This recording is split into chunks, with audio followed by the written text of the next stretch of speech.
भाग्य और कर्म। कई बार ये दो शब्द ऐसे हैं जिनको लेके हमेशा कोई न कोई चर्चाएं और कोई न कोई बातें होती रही है कि भाग्य बड़ा है या कर्म बना है, कर्म बड़ा है, क्या है। और बड़ी दुविधा होती है ये समझने में कि सचमुच है कौन बड़ा। अगर गीता में देखेंगे तो भगवान कृष्ण तो साफ साफ कहा है कि कर्म जो है बस वो इम्पोर्टेंट है। चलिए, अभी वो कहते हैं कि भाई गीता में लिखा नहीं लिखा, लेकिन चलो अभी रोज की बातों में ध्यान देते हैं। इस संसार में हिंदू धर्म के हिसाब से ऐसा कहा जाता है कि 3,84,000 योनियां हैं। 3,84,000 में एक योनि है इंसान की, आदमी की। आप कल्पना करो कि ये आदमी नाम की कोई चीज है ही नहीं बिल्कुल। और आप जरा इधर उधर आप नजर दौड़ाओ कि 3,84,000 -1 जितना प्राणी है इधर से उधर घूम रहा है। चारों तरफ देखिए आप, यहां से वहां से इधर उधर कहीं भी जाओ, कितना सारा प्राणी, जीव जंतु। पानी के अंदर जाओ वहाँ पे भी आपको मिलेंगे, आसमान में जाओ वहाँ पे भी मिलेंगे, पेड़ पे जाओ वहाँ भी मिलेंगे, जमीन के अंदर खुदाई करो वहाँ भी मिलेंगे, पूर्व में जाओ, पश्चिम में जाओ, उत्तर में जाओ, दक्षिण में जाओ, कहीं भी जाओ प्राणी मिलेगा। अब आप जरा पूछिए कि प्राणी प्राणी जो है सुबह से लेकर शाम तक प्राणी क्या करता है, उसका क्या है, यानी उसकी दिनचर्या क्या है। तो उसमें आप एक बात नोटिस करोगे कि सुबह से लेकर शाम तक उनके जीवन में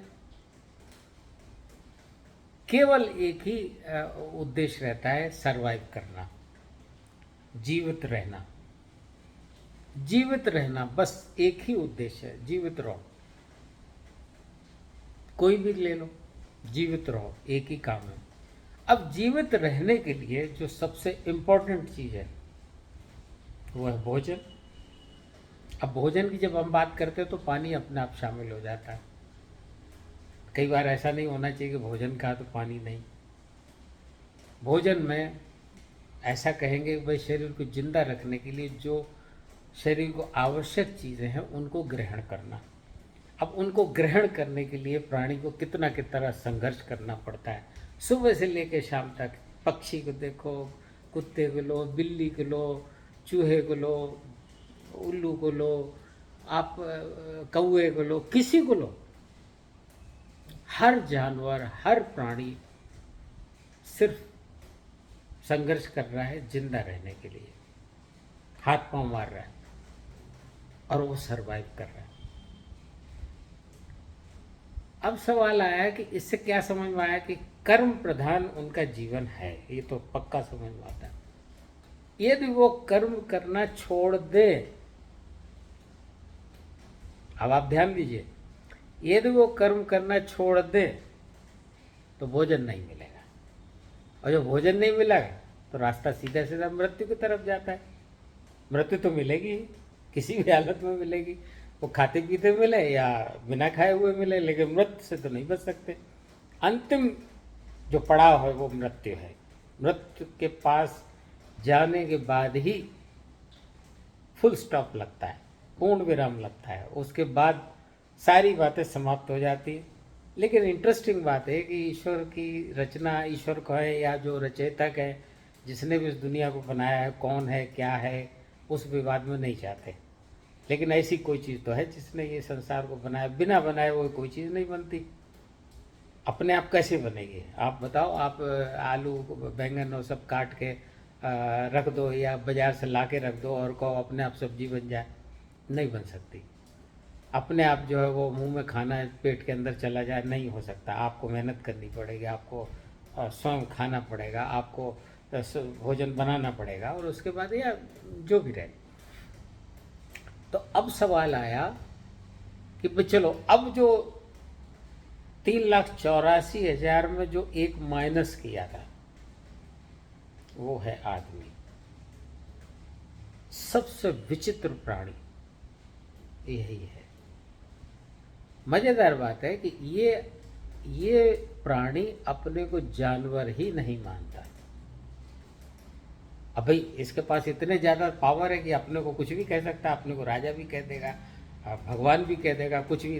हमने देखा है बहुत सारे भगवान इस देश में, अपने को भगवान कहने वाले जो प्रपंची लोग थे, उन्होंने अपने को भगवान डिक्लेयर कर दिया, लोगों से खूब उनकी फोटोएं लग गई, सब कुछ हुआ।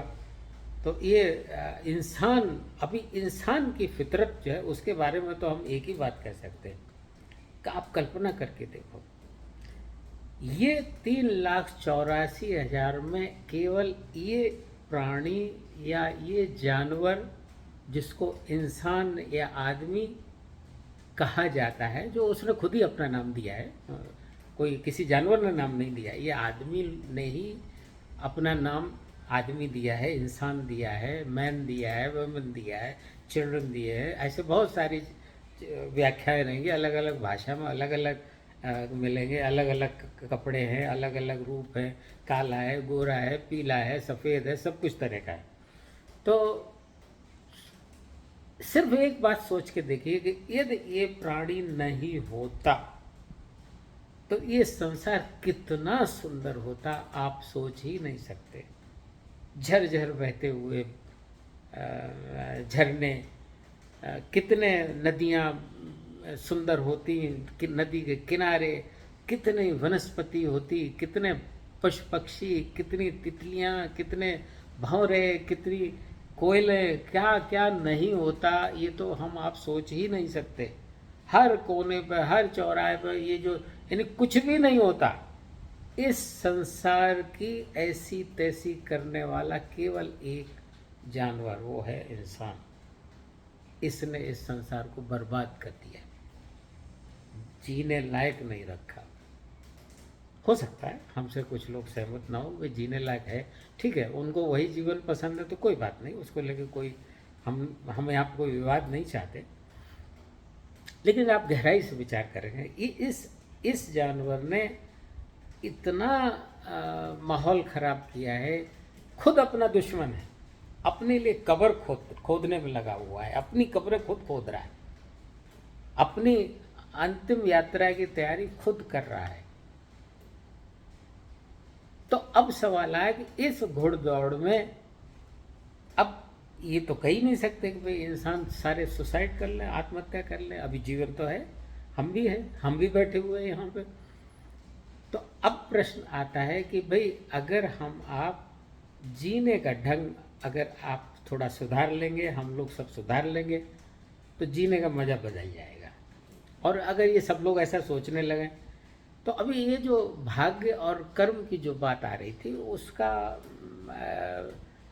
उसका उपयोग जो है मुख्यतः जो नई पीढ़ी है, जो अभी जीवन के लिए बहुत बड़ा जीवन जीने के लिए पड़ा है, जो संघर्ष कर रहे हैं या जो अभी संघर्ष करने की तैयारी में है, जिनको संघर्ष करना है, या जो लोग अभी ऐसा कहेंगे कि भाई स्कूल में जा रहे हैं, बच्चे हैं, कॉलेज में जा रहे हैं, जो भी रहने दो, उनको ये हमेशा एक, जब भी कोई सवाल आता होगा, पता नहीं कितने लोग इस चीज़ पर सोचते होंगे, तो हमारा कहना ये है कि भाग्य और कर्म, इनको अगर समझना चाहते हैं तो ऐसे मान के चलिए कि अगर हम 1 रुपए का एक सिक्का ले लें, तो 1 रुपए के सिक्के में 2 पहलू होते हैं, हेड और टेल।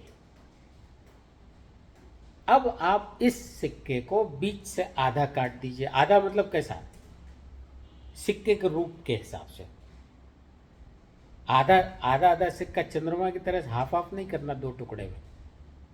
2 टुकड़े में कैसा है कि भाई आप सिक्के को खड़ा करो तो उसके वर्टिकल प्लेन में ऊपर से नीचे तक दो चेहरे समान बन जाएं, समानदर्शी। तो आपने सिक्के को काटा, अभी वो 1 के बजाय 2 सिक्के बन गए, मोटाई उसकी कम हो गई, एक तरफ कुछ लिखा था वो हिस्सा चला गया, तो अभी सिक्के के बजाय चलो एक कुछ भी समझ लेते हैं। अब वो जो कुछ बनेगा उसमें भी हेड टेल बराबर रहेगा, आप उसको फिर काट दीजिए, फिर भी हेड टेल रहेगा, फिर काट दीजिए, जब तक उसके टुकड़े होते रहेंगे, अंतिम टुकड़े तक हेड और टेल ये पीछा नहीं छोड़ने वाला। हेड और टेल हमेशा ही रहेगा। हेड और टेल, उसके बिना सिक्का पूर्ण हो ही नहीं सकता। इसका क्या मतलब हुआ कि हेड और टेल अविभाज्य है। उनको दो अलग अलग हेड करके और टेल करके दो हिस्से में बांटा नहीं जा सकता। अब हम ऐसा कहना चाहेंगे ठीक इसी प्रकार से हेड और टेल जिस तरह से हैं, उसी तरह से भाग्य और कर्म है, जो एक ही सिक्के के दो पहलू हैं। एक तरफ भाग्य, एक तरफ कर्म। आपने देखा कि जब भी सिक्के को काटा गया तो हर बार एक तरफ अगर हेड बना रहा था तो दूसरी तरफ टेल ने जन्म ले लिया। जैसे ही दूसरा टुकड़ा कटा तो उसमें फिर से फिर जन्म हो गया। हेड और टेल खत्म नहीं हुए। तो अब चलिए ये मानते हैं कि भाई हेड और टेल में एक तरफ भाग्य होगा, एक तरफ कर्म हो गया। अब थोड़ा सा बारीकी समझने की जरूरत है। अब हम इस सिक्के को ऐसा मानते हैं कि भाई हम कर्मवीर हैं, या हम वो प्राणी हैं जो भाग्य और कर्म के बारे में जानना चाहते हैं। तो अभी अपने ऊपर उसको धारण करिए। भाई आपका एक हिस्सा हेड है और एक हिस्सा टेल है। सामने का हिस्सा हेड है, पीछे का हिस्सा टेल है। अभी ऐसे समान रूप से ऐसे अगर आप उसको रख के देखेंगे तो ये हेड है और ये इधर पीछे टेल है। अब आप शैया पे लेट गए तो हेड और टेल यानी भाग्य और कर्म ये दोनों लेटे हुए हैं। लेट गए। अभी लेटे रहने में क्या हो रहा है, दोनों आराम कर रहे हैं। अब आप उठ के बैठ गए। जैसे ही आप उठ के बैठे, हेड और टेल भी उठ के बैठ गए। सही कह रहे? आप थोड़ा सोचिए। बैठे, बिल्कुल बैठे। हेड और टेल बैठ गए। अब आप खड़े हो गए, हेड और टेल भी खड़े हो गए। आपने चलना शुरू किया, हेड और टेल ने भी चलना शुरू कर दिया। अब आपने दौड़ना शुरू किया, हेड और टेल ने भी दौड़ना शुरू किया। तो यहां कहीं न कहीं आपको ये समझने की आवश्यकता है कि हेड और टेल को बांटा नहीं जा सकता। एक दूसरे के पूरक हैं, एक दूसरे के बिना कुछ भी नहीं हो सकता। कर्म को अपना कर्म करना चाहिए, भाग्य को अपना काम करना चाहिए, लेकिन सबसे महत्वपूर्ण बात है कर्म की। जब हम लेटे थे तो वो एक क्रिया थी, वो एक कर्म था। जब हम उठ के बैठे तो वो एक कर्म था। जब हम खड़े हो गए तो वो एक कर्म था। जब हमने चलना शुरू किया तो वो एक कर्म था। जब हमने दौड़ना शुरू किया तो वो एक कर्म था। इसका मतलब क्या हुआ? कर्म के साथ साथ भाग्य जुड़ा हुआ है। ये ध्यान रखिए। तो वहां पे एक ही बात है। हमारा ये कहना, चलो ज्यादा गहराई में क्यों विचार विमर्श करते हो और क्यों जानना चाहते हो? आप करोगे क्या? आपको कर्म तो करना ही पड़ेगा, चाहे कुछ करो आप। आपको नौकरी करनी है, या सबसे बड़ी वही बात है जो जानवरों की विशेषता होती, भाई जीवन जिंदा रहने के लिए साधन तो चाहिए। अभी खाना कहाँ से आएगा, कपड़े कहाँ से आएंगे, घर कहाँ से आएगा, गाड़ी कहाँ से आएगी, आपका स्कूटर कहाँ से आएगा, कार कहाँ से आएगी, आपकी एयर ट्रेवल कहाँ से आएगी, आपके जीने के लिए अच्छे अच्छे होटल या अच्छी अच्छी व्यवस्थाएं कहाँ से आएंगी? पैसा चाहिए ना। बिना पैसा के तो होगा नहीं। रोटी भी पैसे से लेनी है आपको। रोटी और जो आपके जो यानी जिंदा रहने के लिए आपको बिना पैसे के कुछ भी नहीं होने वाला। पैसा तो चाहिए। अब ऐसा कोई पेड़ आता नहीं जिस पर रुपए लगते हो। भाई आपने एक वो पेड़ लगा लिया जिस पर 1,000 का नोट लगता, डेली आप 10-10, 5-5, 20-20, 10-10, 1-1 हज़ार के नोट नीचे गिरते। ऐसा पेड़ है क्या? नहीं है। तो करना क्या है? करना यही है कि भाई आपकी जो योग्यता, आपकी जो क्षमता, आप जिस लेवल पे हो, ये आपको तय करना है कि भाई उसी लेवल पर रहना है या और आगे बढ़ना है। अभी और आगे बढ़ना है तो और ज्ञान प्राप्त करो, आपकी कौशलता बढ़ाओ, आपकी योग्यता बढ़ाओ। आप किस काम में उस्ताद हो पता करो, आपको किस काम में इंटरेस्ट है, आपको किस काम में ज़्यादा रुचि है पता करो। जिस काम में आपको करते हुए खुशी मिले और जिस काम के करने से पैसा भी आने की संभावना हो। अभी देखिए कई बार ऐसा होता है, समझौते करने पड़ते हैं। अभी जो लोग कंपनी में काम कर रहे हैं उनसे पूछो, अगर बॉस ने कहा कि तुम्हें बरसते हुए बाहर जाना है तो आपको भीगते हुए जाना पड़ेगा, क्योंकि आप नौकरी कर रहे हो। तो न चाहते हो भी इस संसार में न जाने कितने काम करने ही पड़ते हैं, बिना किए हुए आपका गुजर हो ही नहीं सकती। और ये हमने अभी एक और वीडियो बनाया था, उसमें ये बताया था कि भगवान ने 3 नियम बनाए। एक नियम बनाया कि भाई इस संसार में किसी भी प्राणी को, अभी ध्यान रखिए, किसी भी प्राणी को चैन से मत रहने दो।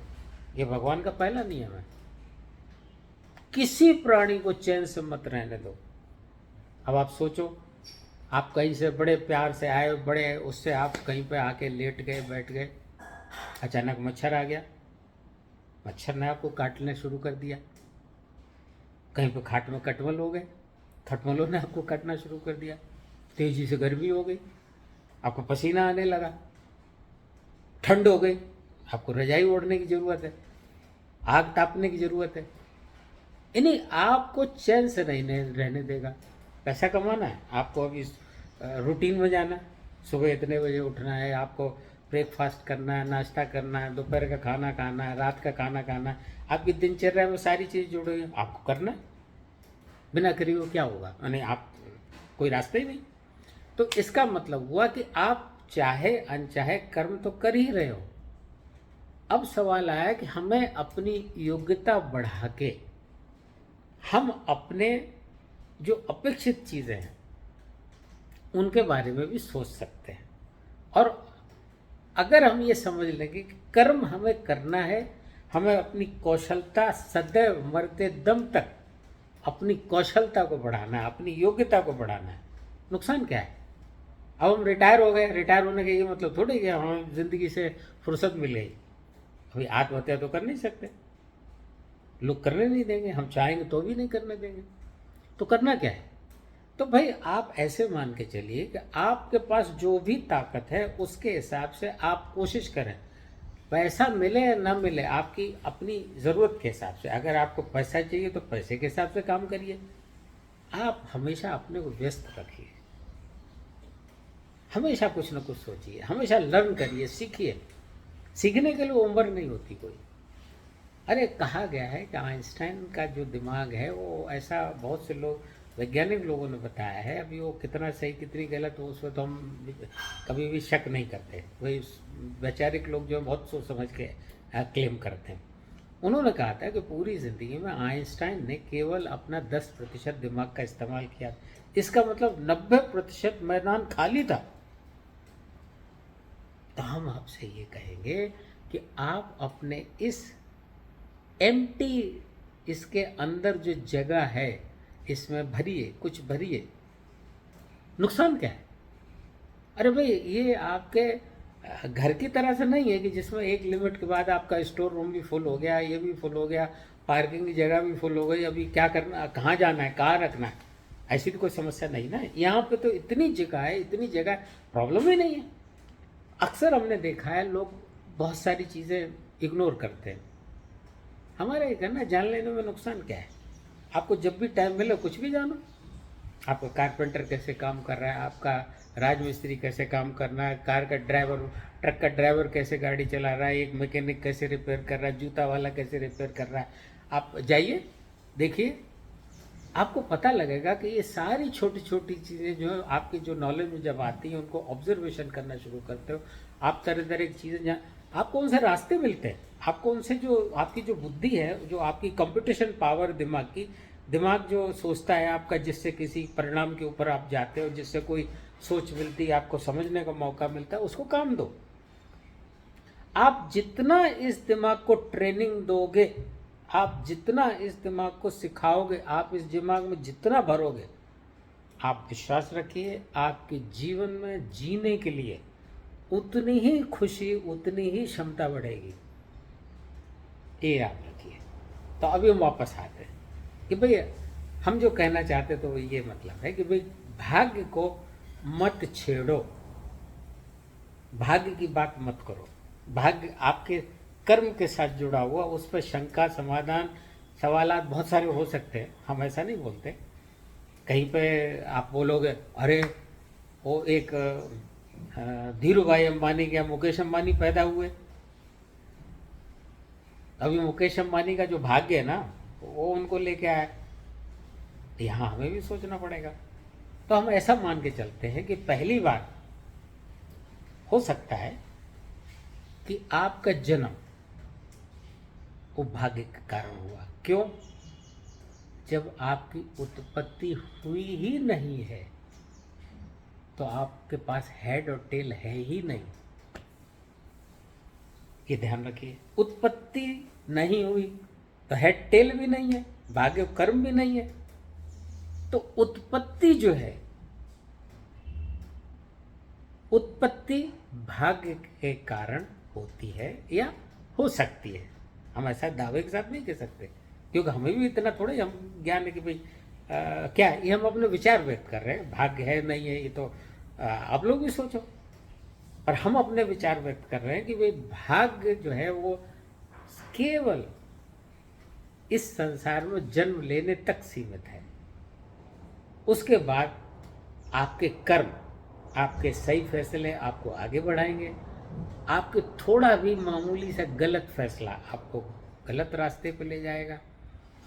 और वहीं पे रेयरली, अभी ये ध्यान रखना, रेयरली भाग्य जो है वो आपको तंग करेगा। अब हमारी बात पे बहुत सारे लोग कहेंगे भाई ऐसा कैसे।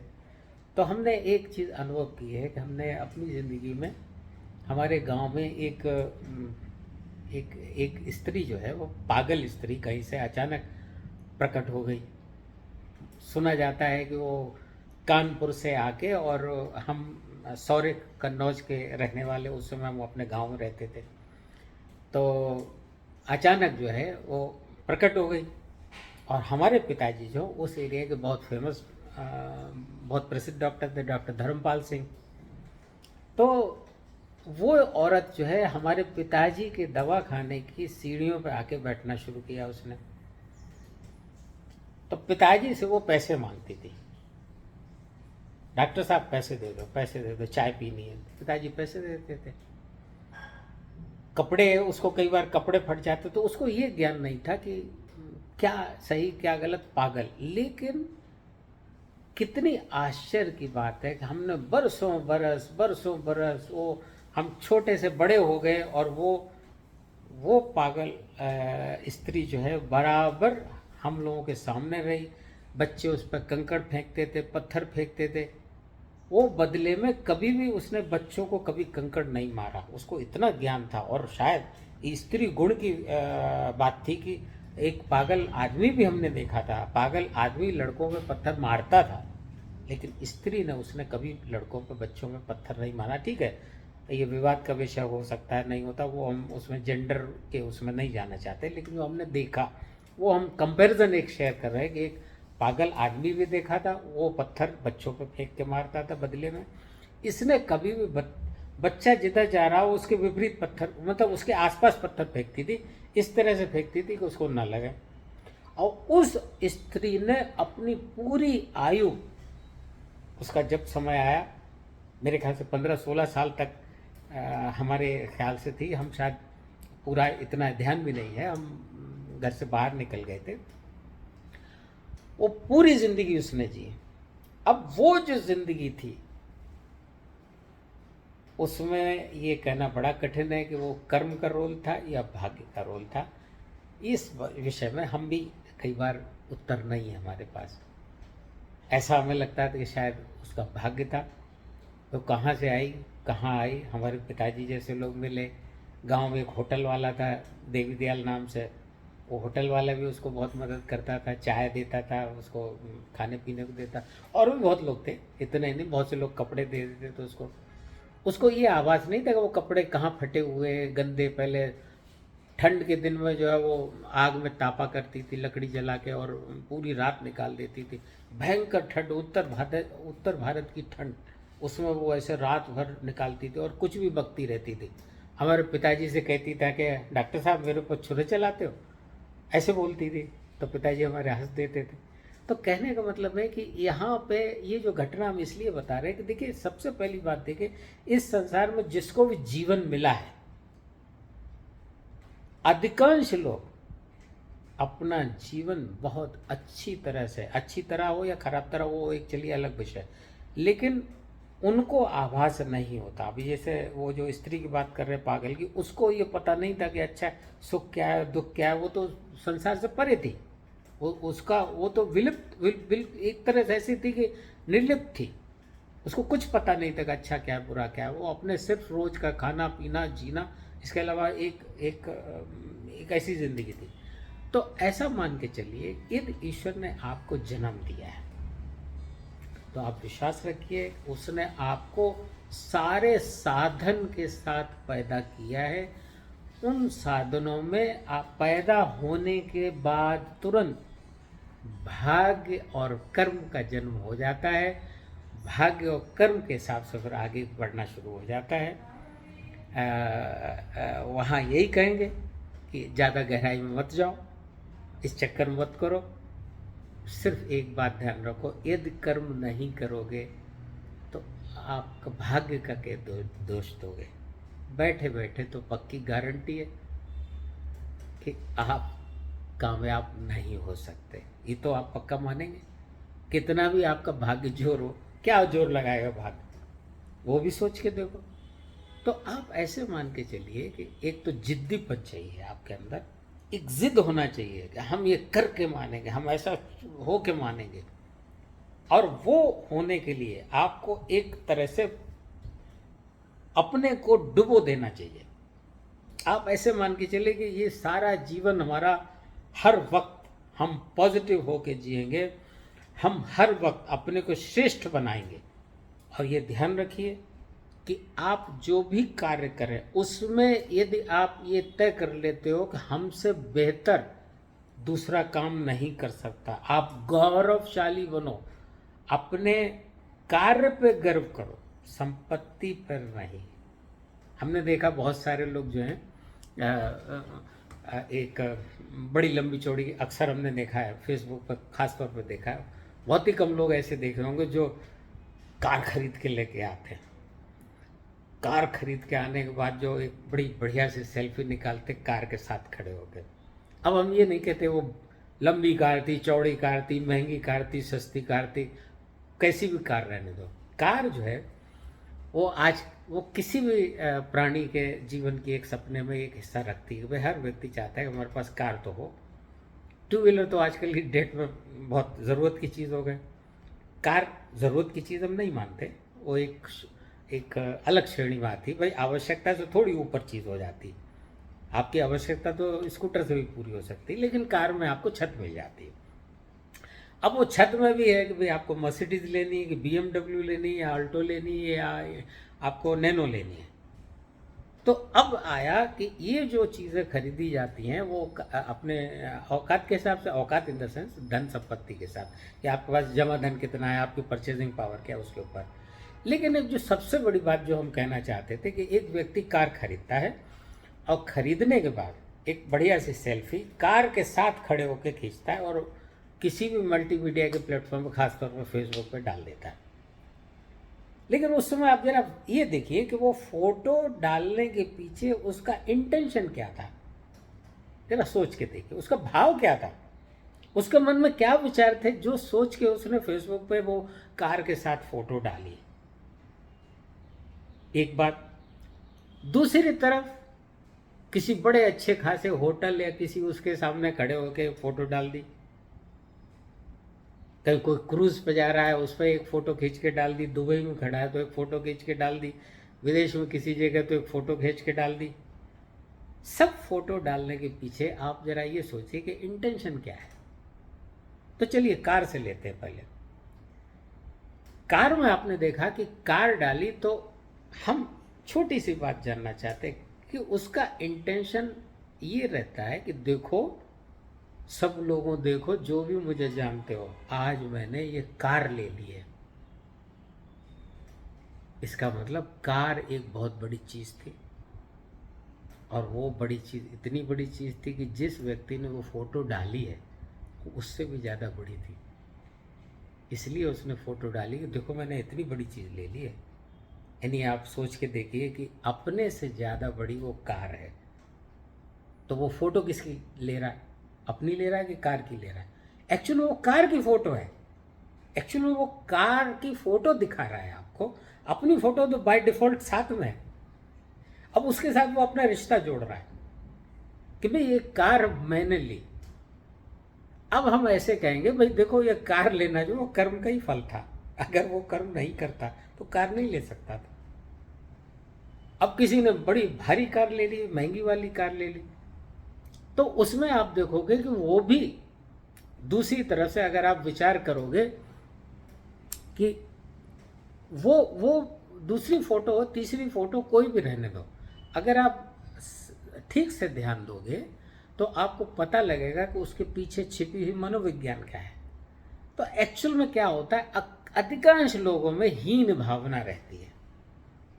उस हीन भावना के कारण अपने को सुपीरियर दिखाने के लिए अक्सर ऐसी बातें होती हैं। ये जो फोटो डालने के पीछे जो मनोविज्ञान है वो क्या है? छुपी हुई हीन भावना की प्रस्तुतिकरण, जिसमें इनडायरेक्टली मैसेज क्या है कि भाई मैंने ये कार ले ली। अब उसके पीछे छुपी हुई बात क्या है कि बड़ी कठिन चीज थी, मैं बहुत दिनों सोच रहा था लेने की बात। उसके पास भी कार थी, इसके पास भी कार थी, वो कार सड़कों पे भी देखी, मेरी तमन्ना थी, लेकिन मैं ले नहीं सकता था। वो एक हीन भावना थी, मैं नहीं ले सकता। लेकिन जिस दिन कार ले ली, फोटो भी पड़ गई, तो वो हीन भावना को छुपाने के लिए कि अब ये बता रहा है कि भाई देखो अब मैं ये हो गया हूँ, अब मेरे पास कार है, तो उसको हम बुरा नहीं मानते। अपनी जो अपने सपने को पूरा करना गलत नहीं होता, ये फोटो डालने को हम गलत नहीं बताते। हमारा आशय समझाने का ये है कि आप मूल भावना को समझें, वो बहुत इम्पोर्टेंट है। तो मूल भावना को अगर आप समझ लेंगे तो आपको समझ में आएगा कि इस दौड़ में सबके पीछे पैसा आज की तारीख में नंबर 1 पे हो गया है। न रिश्ते, न नाते, न इंसान, न इंसानियत, कुछ भी नहीं, न हमारा परिवार। अभी सेल्फिशनेस की हद ये हो गई कि मैं और मेरा बच्चा और मेरी बीवी, ऐसा भी बहुत जगह होता है, लेकिन इसका ये मतलब नहीं कि सब लोग ऐसा करते हैं। लेकिन आप